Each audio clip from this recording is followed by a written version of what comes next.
Christ चर्चमधील सर्व सभासद बंधू भगिनींना माझा ख्रिस्तात प्रेमपूर्वक सलाम। आपण सध्या पाहतो की आपल्या भारत देशामध्ये, महाराष्ट्रामध्ये आणि त्याचप्रमाणे कोल्हापूर शहरामध्ये कोरोना संसर्गाचा प्रादुर्भाव दिवसेंदिवस वाढत आहे। रोजच्या रोज पेशंट्स वाढत आहेत आणि म्हणूनच खबरदारीचा भाग म्हणून आपणा सर्वांस विनंती करण्यात येते की माहे सप्टेंबर ऑक्टोबर महिन्यांपर्यंत सामुदायिक प्रार्थना प्रसंग टाळण्यात यावेत। उदाहरणार्थ उपकार स्तुतीची प्रार्थना, वाढदिवसाची प्रार्थना, हाऊस वॉर्मिंग, वास्तू समर्पण विधी, त्याचप्रमाणे एंगेजमेंट इत्यादी कार्यक्रम पोस्टपोन करण्यात यावेत किंवा पुढे ढकलण्यात यावेत आणि मंडळीच्या पाळक साहेबांना अशा प्रार्थनांसाठी हजर राहण्याचा आग्रह केला जाऊ नये अशी आपणा सर्वांना नम्र विनंती आहे।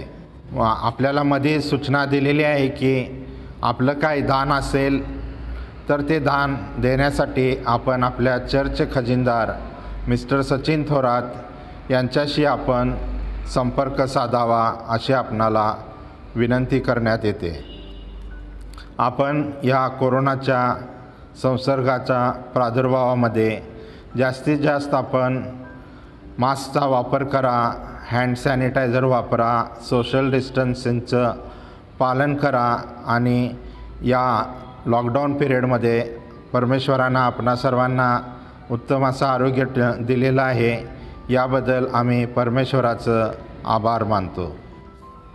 तसेच आज आपल्याला देवाच्या वचनातून संदेश देण्यासाठी पुणे डायोसिसमधील रेव्हरंड सुधीर गायकवाड यांना पाचारण करण्यात आले आहे। मी त्यांची थोडक्यात ओळख करून देऊ इच्छितो। सन्मान्य पाळक साहेबांची पाळकीय सेवा 33 वर्ष झालेली आहे। पुणे डायोसिस विभक्त होण्यापूर्वी कोल्हापूरमध्येच त्यांची सेवा झालेली आहे। एक अत्यंत अभ्यासू, वचनांचा गाढा अभ्यास असलेले पाळक, देवाचे सेवक अशी त्यांची ओळख आहे। सध्या Saint looks church, Mahatma Phule Nagar, Pune येथे प्रेसबिटर इन्चार्ज म्हणून ते सेवा करत आहेत। गुड फ्रायडेचे म्हणजे वधस्तंभावरील प्रभू येशूच्या 7 उद्गारांवरील संदेशासाठी त्यांना अनेक ठिकाणी आमंत्रण असते। गेल्या वेळी आम्ही आमंत्रण दिले होते, पण काही कारणांमुळे ते शक्य झालं नाही।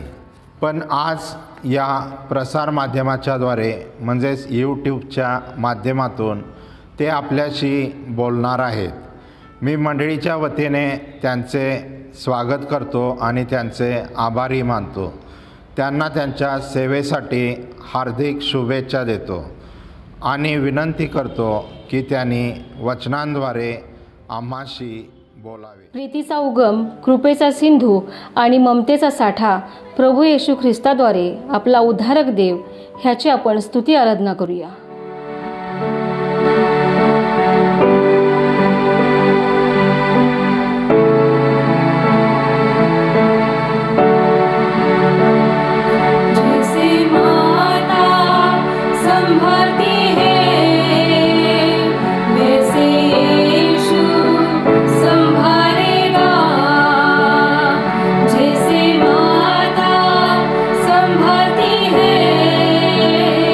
वैसे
नावाला धन्यवाद देऊयात, त्याची उपकार स्तुती करूयात. फिरून एक बार परमेश्वर देव आपण कृपावंत होऊन हा पवित्र प्रभुवार, नवीन महिन्यातील हा दुसरा प्रभुवार आपल्या आयुष्याला त्यानं जोडला आणि तो पवित्रपणे पाळण्याकरता यावेळेस आपल्या कुटुंबामध्येच का होईना परंतु देवानं आपल्याला परत एक वार त्याच्या पवित्र समक्षतेत आणि सानिध्यात घेतलेला आहे. आणि याबद्दल आपण परमेश्वराच्या नावाला धन्यवाद देऊयात आणि अंतःकरणापासून आपण म्हणूयात, यहोवा तू चांगला देव आहेस, तुझ्यासारखा चांगला देव पूर्वी कोणी नव्हता, नंतर कोणी होणार नाही. प्रभूच्या नावाला धन्यवाद अशाहीसाठी देतो की माझे सहकारी बंधू आदरणीय रेव्हरंड बी.जी. मोरे पाळेक साहेब यांनी आजच्या या दिवशी देवाच्या वचनातून मी आपणाशी बोलावं, या माध्यमातून मी आपल्याशी बोलावं म्हणून मला परत एक वार ही महान संधी दिली, आमंत्रित केलं. आणि अर्थात हे आमंत्रण देत असताना त्यांनी मला आठवण करून दिली, यापूर्वी आदरणीय पाळेक साहेबांनी आपल्या मंडळीमध्ये येऊन देवाच्या वचनातून बोलण्याकरता मला आमंत्रित अनेक वेळेस केलं, उत्तम शुक्रवारच्या उपासनेकरता प्रामुख्याने. परंतु काही तांत्रिक अडचणीमुळे म्हणा किंवा आगाऊच मी बुक झालो होतो आणि त्यामुळे मी येऊ शकलो नाही. परंतु त्याकरता प्रथमतः पाळेक साहेबांचे आणि आपल्या मंडळीचे मी मनपूर्वक क्षमा मागतो. आणि परत एक वार ही महान संधी मला दिली त्याबद्दल मी आपले मनापासून आभार मानतो. आणि देवाच्या पवित्र वचनाकडं आपण आपलं लक्ष केंद्रित करत असताना आज आपल्या पुढं मननासाठी जो विषय मला ठेवायचा आहे तो आहे शास्त्रेचं पुस्तक याचा 6वा अध्याय, शास्त्रेचं पुस्तक याचा 6वा अध्याय.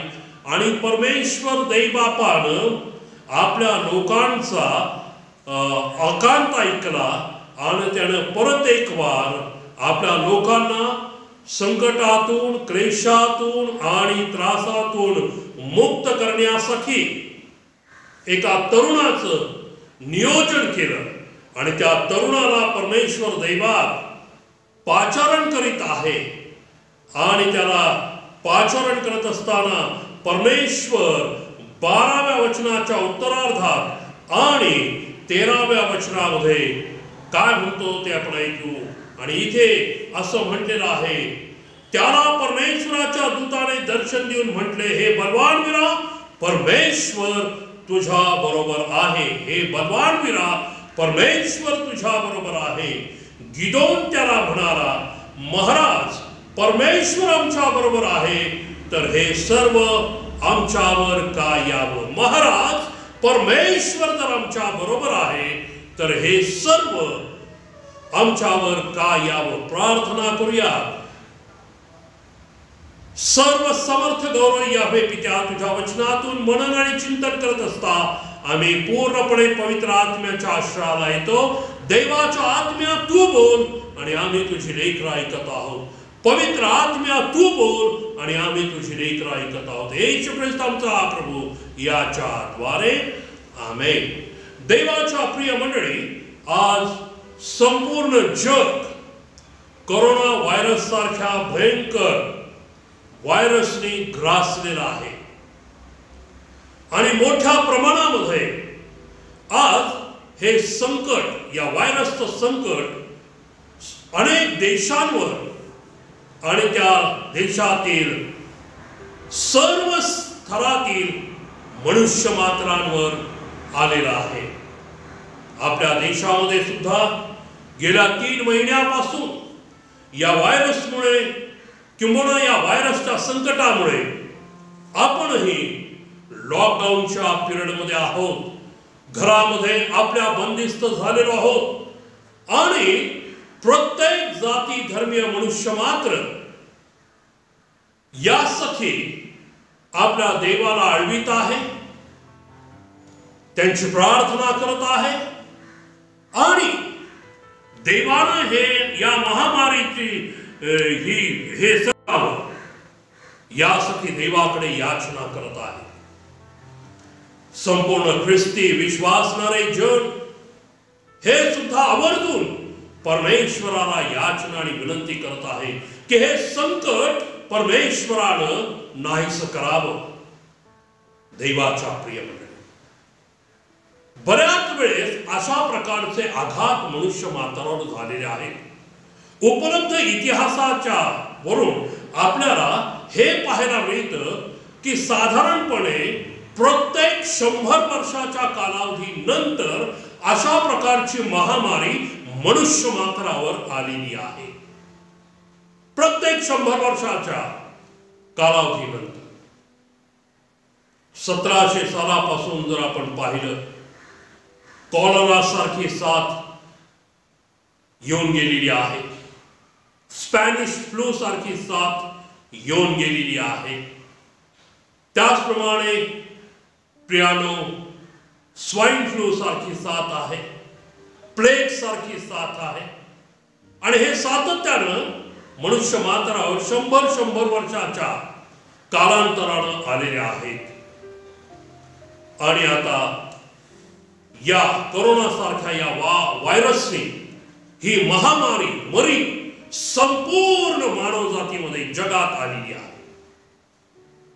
प्रत्येक जाती धर्माचा मनुष्य आज भयभीत झालेला आहे. आणि त्याच्या पुढे प्रश्न आहे, कसं तरी करून स्वतःचा जीव, कुटुंबाचा जीव वाचवायचा. आणि या सर्व प्रसंगामधून मनुष्य मात्र जात असताना, ख्रिस्ती विश्वासणारा जात असताना आपण या निष्कर्षाप्रत जरूर येऊन थांबलेलो आहोत की ही महामारी परमेश्वराकडून होणारं शासन आहे का? प्रत्येकाने याचं उत्तर शोधायचं. परंतु हा शोध घेण्यापेक्षा की ही महामारी का, अशा प्रकारचं संकट का, याचा शोध न घेता देवा तू हे नाहीस कर, देवा तू हे काढून टाक, देवा तू आम्हाला वाचव, याच गोष्टी सातत्याने ख्रिस्ती विश्वासणाराही करत आहे. परंतु आपण प्रथमतः हे जाणणं गरजेचं आहे की मुळातच ही परिस्थिती का निर्माण होते, का अशा प्रकारची परिस्थिती निर्माण होते. आणि मग जसं परमेश्वरानं शास्त्रेच्या काळामध्ये परत एक बार आपल्या लोकांना अशा प्रकारच्या भयंकर परिस्थितीत पाठवलेला आहे. आणि ज्यावेळेस त्यांनी आकांत केला, धावा केला, देवाला शरण आले, तेव्हा देवानं त्यांच्यासाठी गिदोनासारख्या तरुणाची निवड केली. आणि त्या गिदोनाला पाचारण करत असताना प्रथम देव त्याला काय सांगतो? परमेश्वर तुझ्या बरोबर आहे, परमेश्वर तुझ्या बरोबर आहे. या पाचारणाच्या प्रसंगाची सुरुवात देव कसं करतो? गिदोना, परमेश्वर तुझ्या बरोबर आहे. आणि हे ऐकल्यानंतर गिदोनाने एक मार्मिक प्रश्न परमेश्वराला विचारलेला आहे. जर परमेश्वर आमच्या बरोबर आहे, मग आम्हाला ही परिस्थिती का प्राप्त झाली? का आम्ही लोक परत गुलामगिरीत गेलेलो आहोत? का शत्रू आमच्यावर वरचढ झालेला आहे? का शत्रूकडनं आम्हाला त्रास होत आहे? का हा संकटाचा काळ आमच्यावर आलेला आहे? जर परमेश्वर आमच्या बरोबर आहे,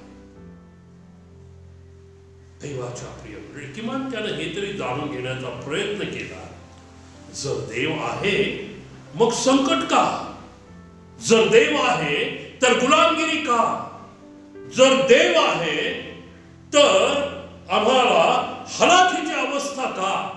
जर देव आहे तर आमच्यावर संकट का? आम्हाला जाच का होत आहे शत्रूंकडे? हे त्यांनी किमान जाणून घ्यायचा प्रयत्न केला. आणि देवाच्या प्रिय तो हे जाणून घेऊ इच्छित आहे. उत्तर दिलेलं आहे. दोन गोष्टी देवानं या गिदोनाला सांगितलेले आहे.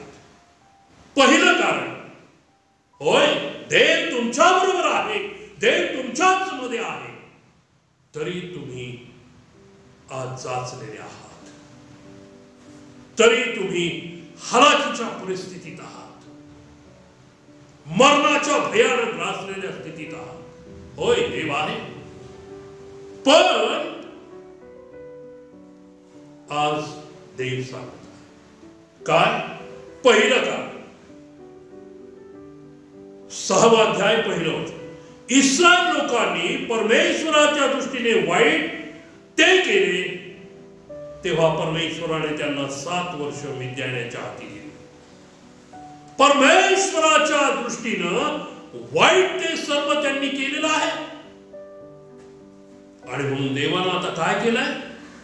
त्यांना शत्रूच्या हवाली करून टाकलेलं आहे, शत्रूच्या दास्यामध्ये, गुलामगिरीमध्ये देऊन टाकलेलं आहे. हे पहिलं कारण. दुसरं कारण परमेश्वर सांगत आहे 10व्या वचनाच्या उत्तरार्धात, 10व्या वचनाच्या उत्तरार्धात, आणि मी तुम्हाला म्हणालो की मीच तुमचा देव परमेश्वर आहे, ज्या अमोऱ्यांच्या देशात तुम्ही राहता त्यांच्या दैवतांना भिवू नका, पण तुम्ही माझी वाणी ऐकली नाही. 2 कारण देव देत आहे, किंवा 3 गोष्टी देव त्यांच्या निदर्शनास आणत आहे. पहिलं, त्यांनी परमेश्वराच्या दृष्टीनं वाईट ते केलेलं आहे. दुसरं, अन्य दैवतांना ते घाबरलेले आहेत. तिसरं, त्यांनी देवाचं ऐकलेलं नाही. पहिलं, देवाच्या दृष्टीनं वाईट ते केलं, अन्य दैवतांचं भय त्यांनी बाळगलं, आणि जिवंत देवाचं त्यांनी ऐकलेलं नाही. आणि या 3 कारणांमुळे परमेश्वरानं त्यांना शत्रूंच्या हाती घेऊन टाकलं, आणि त्या शत्रूनं मग त्यांना हर तऱ्हेनं पिडलेलं आहे, जाचलेलं आहे, त्रास दिलेला आहे. पहा, 6व्या वचनात म्हटलेलं आहे, मिद्यान्यांमुळे इस्रायलांची हलाखीची अवस्था झाली, तेव्हा इस्रायल लोकांनी परमेश्वराचा धावा केला. मिद्यानाच्या जाचामुळे इस्रायल लोकांनी परमेश्वराचा धावा केला. हलाखीच्या परिस्थितीमध्ये जेव्हा आता हे लोक गेलेले आहेत, जाचलेल्या स्थितीत जेव्हा आता हे लोक गेलेले आहेत, त्यांनी देवाकडे लक्ष लावलं, त्यांनी देवाचा धावा केलेला आहे. आणि हा देव ज्यानं मोशेला दर्शन देताना सांगितलेलं आहे, मी मंद क्रोध, दया करणारा असा देव आहे, परंतु अन्यायाबद्दल शासन करणाराही मी देव आहे. त्या देवानं आपलं लक्ष या लोकांच्या धावेकडे लावलेलं आहे. त्यांचा धावा देवापर्यंत पोहोचला, आणि देवानं त्यांच्याकडे आपलं लक्ष केंद्रित केलेलं आहे. आणि देवानं त्यांच्याकडे लक्ष केंद्रित केल्यावर, त्यांचा धावा ऐकल्यानंतर त्यांना उत्तर देताना सुरुवात कशी केली पहा. परमेश्वर 8व्या वचनापासून त्यांना म्हणतो, तेव्हा परमेश्वराने इस्रायल लोकांकडे एक संदेष्टा पाठवला. तो त्यांना म्हणाला, इस्रायलाचा देव परमेश्वर म्हणतो की तुम्हाला मिस्र देशातून मी काढून आणले, दास्यगृहातून बाहेर आणले, मिस्र्यांच्या आणि जे कोणी तुम्हाला गाजत होते त्या सर्वांच्या हातून तुम्हाला सोडवले, आणि त्यांना तुमच्याकडून घालून देऊन त्यांचा देश तुम्हाला दिला. आणि तुम्हाला मी म्हणालो की मीच तुमचा देव परमेश्वर आहे, पण तुम्ही माझं ऐकलं. होय, परमेश्वराने त्यांचा आकांत ऐकला, त्यांचा धावा ऐकला. त्यांच्या त्या जाचलेल्या स्थितीकडं परमेश्वरानं पाहिलं, त्यांच्या हलाखीच्या स्थितीकडे परमेश्वरानं पाहिलं, आणि आता परमेश्वर त्यांना सोडवण्यासाठी सिद्ध झालेला आहे. आणि त्याकरता त्याने एकाची नेमणूक केली, त्याच्याद्वारे त्यांना प्रथम जाणीव करून दिली, होय तुम्ही देवाच्या दृष्टीने वाईट ते केलेलं आहे, तुम्ही देवाचं भय बाळगलेलं नाही, तुम्ही त्याचं ऐकलेलं नाही. हे परमेश्वराला प्रथम त्यांना सांगितलं. आणि मग त्यानं गिदोना आपणा सर्वांस मरणे आहे, कारण आपले जीवन भूमीवर सांडलेल्या पाण्यासारखा ते भरून घेता येत नाही. आपला सर्वांस मरण हे खास, कारण आपलं जीवन भूमीवर सांडलेल्या पाण्यासारखं ते भरून घेता येत नाही. परंतु देव प्राण हरण करत नाही. तर जो मनुष्य आपल्यापासून घालवून दिला आहे तो अधिक घालविला जाऊ नये म्हणून तो त्याच्याकरता योजना करतो. Praise the Lord. देवाच्या प्रिय मंडळी, आज या भयंकर व्हायरसच्या काळामध्ये एक पर्यंत आपण सुखरूप राहिलो. तुमची आणि माझी धार्मिकता आहे मुळीच नाही. फार विश्वासणारं जीवन जगत आहोत नाही. देवाचं भय बाळगून जीवन जगत आहोत नाही. हे परमेश्वराचं कर्म. तो म्हणतो जो मनुष्य माझ्यापासून घालून दिलाय तो अधिक घालविला जाऊ नये म्हणून मी त्याच्याकरता योजना करतो. म्हणून आपण आज सुस्थितीत एक पर्यंत राहिलेलो आहोत. देवाच्या दृष्टीनं वाईट ते करणं, देवाचं भय न बाळगणं आणि त्याचं न ऐकणं, त्याचा परिणाम देवानं त्याच्या लोकांना भोगण्याची वेळ आलेली आहे. आज आपणही अंतर्मुख होऊन हा विचार करण्याची गरज आहे. याकोब 4:17. चांगलं करणं कळत असूनही जो ते करत नाही त्याचं ते पाप आहे. देवाच्या दृष्टीनं जे चांगलं ते करणं, देवाचं भय बाळगणं. आज जर मी तुम्हाला प्रश्न विचारला, तुम्ही देवाचं भय बाळगता का? कुणीच नाही म्हणणार नाही. कुणीच नाही म्हणणार नाही. मी पण नाही म्हणणार. जर मी म्हटलं आपापल्या घरांमध्ये हे ऐकत असताना हात वर करा, माझ्यासारखा तर दोन्ही हात वर करेल, कारण दोनच हात. परंतु देवाचं भय बाळगणं काय आहे? आज मी न चुकता बायबल वाचतो, न चुकता प्रार्थना करतो, दर शुक्रवारी उपवास करतो, दशांश देतो, उपासना करतो. या भयंकर कोरोनाच्या कालावधीमध्ये पण माझ्या घरात का असताना पण मी कौटुंबिक उपासना करतो. रोज कौटुंबिक उपासना आहे. देवाच्या प्रिय मंडळी, हे प्रमाणित करू शकतं का की आपण देवाचं भय बाळगतो?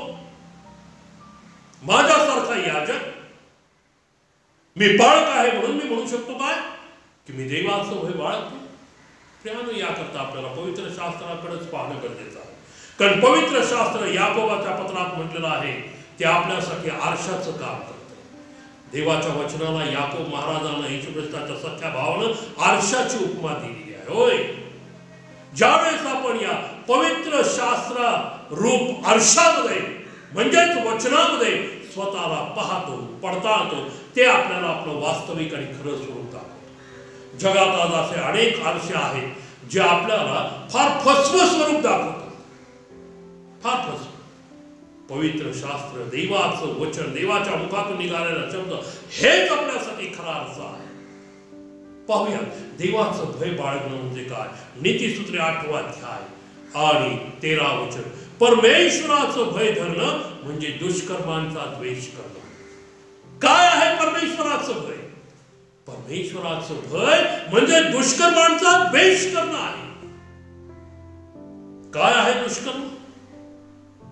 गर्व, अभिमान, कुकर्म, उद्दामपणाची वाणी यांचा आम्ही द्वेष करतो. प्रियानो, आपण करू शकलो या गोष्टींचा द्वेष? गर्व, अभिमान, कुमार्ग, उद्दामपणाची वाणी यांचा द्वेष करा. परंतु दुर्दैवाने गलती 5 मध्ये सांगितलेला दैहिक फळाचा अंश आपल्यामध्ये आजही आहे. तो कृतीतून प्रगट होत असतो. म्हणत आहे, हे बलवानवीरा, परमेश्वर तुझ्या बरोबर आहे. आणि जर परमेश्वर आमच्या बरोबर आहे मग ही परिस्थिती का? देवाच्या प्रिय मंडळी, आज प्रत्येक ख्रिस्ती मनुष्याला, विश्वासणाऱ्याला, अविश्वासणाऱ्याला, जे आज जिवंत देवाचा धावा करत आहे आणि देवाला म्हणत आहे, देवा कोरोना व्हायरसचं संकट नाहीस होऊ दे, तर आम्हाला आणि आमच्या कुटुंबाला सुखरूप ठेव. त्या तुम्हाला आणि मला प्रथमतः देव आठवण करून देत आहे. तुम्ही माझ्या दृष्टीने वाईट ते केलेलं आहे काय? तुम्ही माझं भय बाळगायचं सोडून इतरांचं भय बाळगलेलं आहे काय? तुम्ही माझी वाणी ऐकण्याचं सोडून इतरांची वाणी ऐकलेली आहे का? आज देवाच्या प्रिय मंडळी, हेच 3 प्रश्न परमेश्वर आपल्यालाही विचारत आहे. होय, आज हे संकट अखिल जगावर येण्यामाग ही ती कारण आहेत. ही ती कारण आहे. स्तोत्र 14 आणि स्तोत्र 53 मध्ये काय म्हणतो देव? स्तोत्र 14 आणि स्तोत्र 53 मध्ये सेनाधीश परमेश्वर आपल्याला काय म्हणतो आपल्याला आपण पाहूया. आणि सेनाधीश परमेश्वर आपल्याला याविषयी अशा रीतीनं म्हणतो आहे. 2ऱ्या वचनापासून, कोणी समंजस आहे की काय? कोणी देवभक्त आहे की काय? हे पाहण्यासाठी देवाने स्वर्गातून मानवाकडे अवलोकन केले. ते एकूण एक मार्ग भ्रष्ट झाले आहेत. एकंदर सर्व बिघडले आहे. सत्कृत्य करणारा कोणी नाही, एकही नाही. देवानं स्वर्गातून अवलोकन केलं. होय, देव सतत आपली दृष्टी मनुष्यावर ठेवून ठेवतो. जखर्याद्वारा देवाचं वचन म्हणतं, सेनाधीश परमेश्वराचे नेत्र सर्व पृथ्वीवर फिरत असतात. नीती 15 मध्ये म्हटलेलं आहे, परमेश्वराचे नेत्र मानवाचं अवलोकन करतात आणि ते बरं आणि वाईट हे पाहत असतात. देवाच्या परमेश्वर जेव्हा अवलोकन करतो, ज्यांना जिवंत देवाची, यहोवाची ओळख नाही त्यांच्याविषयी आपण विचार करणार नाही. परंतु ज्या आपण म्हणतो आम्हाला जिवंत देवाची ओळख आहे, तो देव रोज आमच्याकडे पाहतो. त्याला काय दिसत? एकूण एक बिघडलेला आहे, मार्ग भ्रष्ट झालेला आहे आणि कुणीच नीतिमान नाही. देवानं हे पाहिल्यावर का त्याला क्रोध येणार नाही? का तो क्रोधाविष्ट होणार नाही? देवाच्या प्रिय मंडळी, आपण नीतिमत्वाने म्हणजे धार्मिकतेने जीवन व्यतीत करावं म्हणून योहान 3:16 प्रमाणे देवाची महान प्रीती जी त्यानं कृतीनं व्यक्त केली आपल्या एकुलत्या एका पुत्राच्या स्वरूपात, ज्या पुत्रानंही तुमच्या आणि माझ्या करता हे सर्व प्रयोजन पित्याकडनं आनंदानं स्वीकारलं. रक्त ओतल्याशिवाय क्षमा होत नाही. दिव्य सत्रा आणि तारणाऱ्या ख्रिस्ताच्या रक्तामध्येच, त्या रक्ताच्या प्रत्येक थेंबात अखिल मनुष्य मात्रांच्या पापांची क्षमा करण्याचं सामर्थ्य, जुन्या आदामाला कृतीसह काढून टाकण्याचं सामर्थ्य, देव सदृश्य नवा मनुष्य अर्थात ख्रिस्त त्याचं प्रतिरूप आपल्या ठाई निर्माण करण्याचं सामर्थ्य केवळ ख्रिस्ताच्या रक्तामध्ये होतं आणि तेही त्यानं 2000 वर्षापूर्वी त्या वधस्तंभावर पूर्ण केलेलं आहे.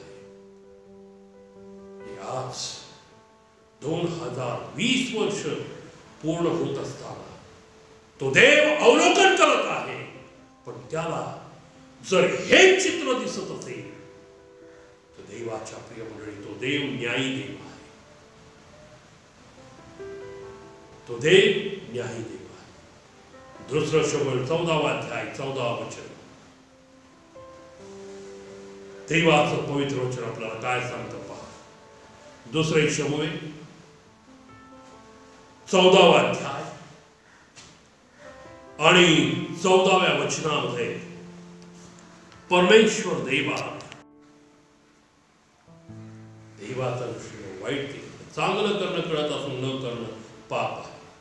ते आपण करत आहोत. फार सहज रीतीने आपण खोटं बोलून जातो, नाही का? चांगलं करणं कळत आहे पण आपण बोलून जातो. देवाचं भय बाळगणं काय आहे? वचनातून. वचनातून त्याची वाणी ऐकणं, त्याची वाणी. स्तोत्र 50 पहिल्याच वचनात परमेश्वर काय म्हणतो? देवाधिदेव परमेश्वर बोलला आहे, त्याने सूर्याच्या उगवतीपासून मावळतीपर्यंत पृथ्वीला हात मारला. देवाधिदेव म्हणत आहे. काय म्हणत आहे? हे मनुष्या, सूर्याच्या उगवतीपासून मावळतीपर्यंत मी पृथ्वीला म्हणजे तुला हात मारत आहे. देवाच्या ऐकू शकलो का आपण? आपण हा केला, उत्तर देऊ शकलो? आपली स्थिती आदामासारखी. आदामा कुठे आहेस? त्याला प्रत्युत्तर देण्यापेक्षा स्वतःला नको. तुझी वाणी ऐकून मी घाबरलो असतो. देवाच्या ज्यावेळेस आपण देवाच्या दृष्टीनं वाईट ते करतो, देवाचं भय बाळगत नाही, पाप आपल्यामध्ये प्रवेश करतं आणि हे पाप यिर्मया संदेशकार म्हणतो देवामध्ये आणि आपल्यामध्ये आड भिंतीप्रमाणे उभं राहतं. आणि या आड भिंतीमुळे, पापाच्या आड भिंतीमुळे देवाच्या हाकेला आपण उत्तर देऊ शकतो. देवाच्या हाकेला प्रत्युत्तर देऊ शकतो. सूर्याच्या उगवतीपासून मावळतीपर्यंत आपल्याला माहिती आहे प्रियानो, ज्या ठिकाणी सूर्य मावळतो तेथून तो दुसऱ्या देशांवर उदय पावत असतो. म्हणजे देवाचं हाक मारण्याची प्रक्रिया ही सतत चालू आहे. सतत ती थांबलेली नाही. मावळतीकडे गेलेला सूर्य अनेक देशांसाठी उगवतीकडे गेलेला असतो. ते सतत हाक मारत आहे. आजपर्यंत आपण अनेकांच्या हाकेला प्रत्युत्तर दिलं. ज्यांच्या हाकेला उत्तर द्यायची आपल्याला इच्छा नसते, आपण ते ऐकू नये न ऐकल्यासारखं करतो, काहीतरी कारण सांगून मोकळे होतो. देवाची हाक आपण ऐकलेली आहे का? देव हाक मारायचा थांबलेला नाही. तो सतत आणि सतत हाक मारतो. देवाच्या हाकेला उत्तर तेच देऊ शकतात जे योहान 10 मध्ये म्हटल्याप्रमाणे माझी मेंढरे माझी वाणी ऐकतात. आपण या उत्तम मेंढपाळाच्या कळपात 2020 वर्षापूर्वी त्यानं रक्ताचं मोल देऊन आपल्याला खंडून घेतलं. आपला मुख्य मेंढपाळ तो झाला. त्याच्या कळपामध्ये आज 2020 सालामध्ये आपण दाखल झालेलो आहोत का? त्याच्या कळपातले मेंढर म्हणून आपण आहोत का? जर आहोत तर त्याचा पुरावा काय? माझी मेंढरे माझी वाणी ऐकतात. ती परक्याची वाणी ऐकत नाही आणि त्याच्या मागे जातही नाही. उत्तम मेंढपाळ म्हटलेला ख्रिस्त याच्या मेंढपाळामध्ये जर आपण आहोत तर आपण त्याची वाणी ऐकत आहोत. दुसरा पुरावा, आपण त्याच्याच मागे जात आहोत. तिसरा पुरावा योहान 15 मध्ये सांगितल्याप्रमाणे तो माझ्यामध्ये आणि मी त्याच्यामध्ये. हे पुरावे आहेत. स्वतःला यात पडताळून पहा. आणि जर यात आपण या घटकेला आज म्हटलेल्या दिवशी आपण यात बसत नाही, हे आपल्या कृतीतून आपण दर्शवलं असेल. त्यानो आज देव माझ्याद्वारे तुमची भेट याच करता घेत आहे. माझ्या सहित आपण सर्वांनी एवढंच गुडघ्यावर येऊन अश्रू ढाळून त्या उत्तम मेंढपाळाला ख्रिस्ताला म्हणायचं, वच पाप्यावर दया कर.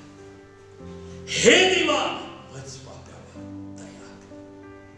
होय, तो आज प्रार्थना ऐकणार आहे. आज आपल्या प्रार्थनेचं उत्तर तो देणार आहे. प्रियानो, 3 महिने या भयंकर कालावधीमध्ये आपण व्यतीत केलेला आहे. या 3 महिन्याच्या कालावधीमध्ये संपूर्ण जग पातळीवर साखळी प्रार्थना होत आहे, उपवास ठेवून प्रार्थना होत आहे, मंदिरात प्रार्थना होत आहे, घरात प्रार्थना होत आहे, चौकात चौकात प्रार्थना होत आहे. परिस्थिती का? परिस्थिती बदलत आहे का?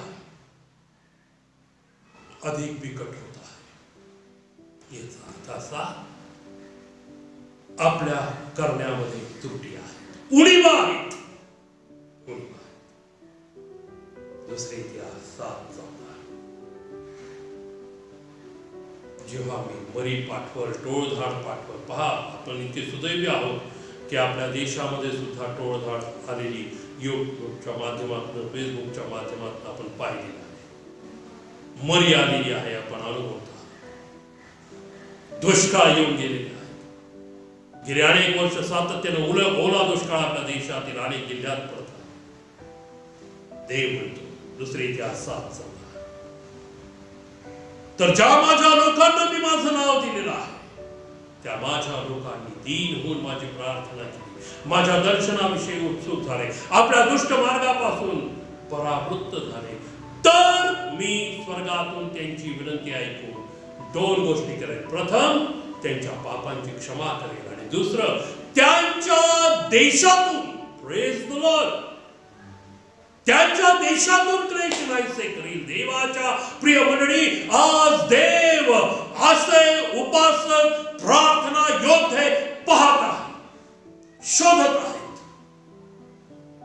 जे नुसतेच अशा परिस्थितीत प्रार्थना करणारे योद्धे त्याला नको, अशा परिस्थितीत नुसतेच उपवास करणारे योद्धे त्याला नको, अशा परिस्थितीत नुसतेच मंदिरात आणि चौकात उभे राहून आणि गुडघे टेकून प्रार्थना करणारे योद्धे त्याला नको. त्याला असे प्रार्थना योद्धे हवे आहेत जे आपल्या दुष्ट मार्गापासून परावृत्त होतील, त्याचं भय बाळगतील, त्याच्या दर्शनाविषयी उत्सुक राहतील, स्वतःला नम्र आणि लीन करतील, पुरुषासारखं ताठ मानेनं देवाच्या समक्षतेत जाऊन विनंती करणार नाही. मी आठवड्यातून 2दा उपवास करतो, प्रत्येक गोष्टीचा दशांश देतो, असे प्रार्थना योद्धे, असे विश्वासणारे देव शोधतात. देव कदाचित त्याचीच वाट पाहत आहेत, आणि म्हणून की काय, अजूनही त्याचा उगारलेला हात उगारलेलाच राहिला आहे. प्रियानो, आज तुम्ही निमित्त लोक होणार आहोत काय? आज तुम्ही निमित्त तसोच घेऊन प्रार्थना करणार आहोत काय? परमेश्वर उत्तर देणार आहे, परमेश्वर प्रतिसाद देणार आहे, जर आपण त्याचं ऐकलं नाही. आजही जर आपली भूमिका न ऐकण्याची राहिली, होय, पवित्र शास्त्रात आपण पाहतो, वार आणि समुद्र त्याचं ऐकतात. इतकंच काय, सैतान त्याचं ऐकतो. आपल्याला पवित्र शास्त्रात उदाहरणं माहिती आहे. प्रियानो, उदाहरणं आपल्याला पवित्र शास्त्रामध्ये माहिती आहे, नाही का? ज्या भूतग्रस्तामध्ये सैन्य होतं, गजरेश्वर येथे भूतग्रस्त, त्या सैन्यानं त्याला म्हणून येशू ते ऐकून त्याला म्हटलं, जा डुकरांच्या कळपामध्ये. सैतान त्याला ओळखतो, तो त्याचं ऐकतो. आज आपण त्याचं ऐकत आहोत का? आणि जर ऐकायचं नाही असंच आपण ठरवलं असेल, प्रियानो, देवाचं किती भयंकर उत्तर आहे पहा. नीतिसूत्रे 1 अध्याय, नीतिसूत्रे याचा 1 अध्याय 23 वचन, माझा वाग्दंड ऐकून वळा, पहा मी आपल्या आत्म्याचा वर्षाव तुम्हावर करीन, आपली वचने तुम्हास कळवील. देव म्हणतो, माझा वाग्दंड ऐकून वळा. मी हात मारली पण तुम्ही आला नाही, मी आपला हात पुढे केला पण कोणी लक्ष दिलं नाही. तुम्ही माझ्या सर्व बोधांचा भेद व माझा वाग्दंड मुळी जो मांडला नाही. ह्यास्तव तुमच्या विपत्काळी मीही हसेन, तुमच्यावर संकट आले असता वादळाप्रमाणे तुमच्यावर संकट येईल, आणि तुफानाप्रमाणे तुम्हाला विपत्ती प्राप्त होईल. विपत्ती व उद्वेग ही तुम्हावर येतील, त्यास मी ते मला हाक मारतील पण मी उत्तर देणार नाही. ते मला आसक्तीनं शोधतील पण मी त्यांना सापडणार नाही. शेवटच्या वचनात म्हटलंय 33 वचन, पण जो माझे ऐकतो तो सुरक्षित राहतो आणि अरिष्टाची भीती नसल्यामुळे स्वस्थ राहतो. जो माझा ऐकतो तो सुरक्षित राहील. देवाच्या प्रिय देवाकडे होशे म्हणतो, चला आपण आपला देव याच्याकडे परत जाऊयात. पश्चाताप लीनतेने नम्रतेने त्याची वाणी ऐकण्याकरता आपण स्वतःला झोकून देऊयात. देवाचं पवित्र वचन आज आपल्याला संधी देत आहे. होय, ही एक महान संधी आहे. आज म्हटलेल्या दिवशी आपल्याला संधी आहे. पुढचा श्वास सांगता येत नाही, कारण वचन सांगतं उद्याची खात्री बाळगू नकोस. आज म्हटलेल्या दिवशी संधी आहे. त्याला शरण जाऊ, त्याला शरण जाऊ, आपलं नवीकरण करून घेऊया आणि आपण आपल्या देशासाठी आज नोहासारखे, मोशेसारखे, यहोशुआसारखे, नेहम्यासारखे उभे राहूयात, उभे राहूयात. देवाचं वचन यास ज्यास ऐकाव्यास कार आहे तो हे ऐकू. प्रार्थना. यहोवा बापा, आभार मानतोय वचनांद्वारे आम्हाशी बोल, ऐकणारे कान, समजणारं मन आणि त्याप्रमाणे वागणारं अंतःकरण द्यावंशी प्रार्थना. येशू ख्रिस्त आमचा प्रभू याच्याद्वारे करतो म्हणून आहे पित्या. आमेन. खरंच या उद्बोधक संदेशाबद्दल प्रथम मी परमेश्वराचे मनपूर्वक आभार मानतो. त्याचप्रमाणे रेव्हरंड सुधीर गायकवाड पाळकसाहेब यांचे देखील मी मंडळीच्या वतीनं मनपूर्वक आभार मानतो. कारण सद्य परिस्थितीमध्ये आपल्या मनामध्ये असलेल्या अनेक शंका, आपल्या मनामध्ये असलेले अनेक प्रश्न यांचं उत्तर जणू काही या संदेशातून परमेश्वराने आम्हाला दिलेलं आहे. आणि पुन्हा एकदा परमेश्वरानं आपण त्याची पवित्र प्रजा आहोत, आपण त्याचे निवडलेले लोक आहोत आणि म्हणून तो सदैव तुमच्या माझ्याबरोबर आहे याची खात्री या संदेशातून देवानं आम्हाला दिलेली आहे. त्याबद्दल मी पुन्हा एकदा परमेश्वराचे आभार मानतो. सन्मान्य पाळकसाहेबांचे यावेळेस मी मनपूर्वक आभार मानतो. यावेळेस आपण सर्वजण आपल्या उद्धारक ख्रिस्ताने शिकवल्याप्रमाणे सर्वजण मिळून म्हणूया, हे आमच्या स्वर्गातील पित्या, तुझे नाव पवित्र मानले जाओ, तुझे राज्य येऊ, जसे स्वर्गात तसे पृथ्वीवरही, तुझ्या इच्छेप्रमाणे हो. आमची रोजची भाकर आज आम्हास दे. आम्ही जसं आमचे ऋण आम्हास सोडले आहे तसे तू आमचे ऋण आम्हास सोड. आणि आम्हास परीक्षेत आणू नकोस, तर आम्हास वाईटापासून सोडव. कारण की राज्य, सामर्थ्य आणि गौरव ही सर्व काळ तुझीच आहेत. आमेन. आणि आता मानवी बुद्धीचा गम्य आणि अतर्क्य अशी देवानं देव केलेली शांती आपली मने आणि आपली अंतःकरणे ख्रिस्त येशूमध्ये राखो. आणि आता प्रभू येशू ख्रिस्ताची कृपा, देव बापाची प्रीती आणि पवित्र आत्म्याची सहभागिता आम्हा सर्वांबरोबर, देवानं निवडलेल्या त्याच्या सर्व लहान थोर प्रियजनांबरोबर आता आणि सदा सर्व काळपर्यंत असो. आमेन.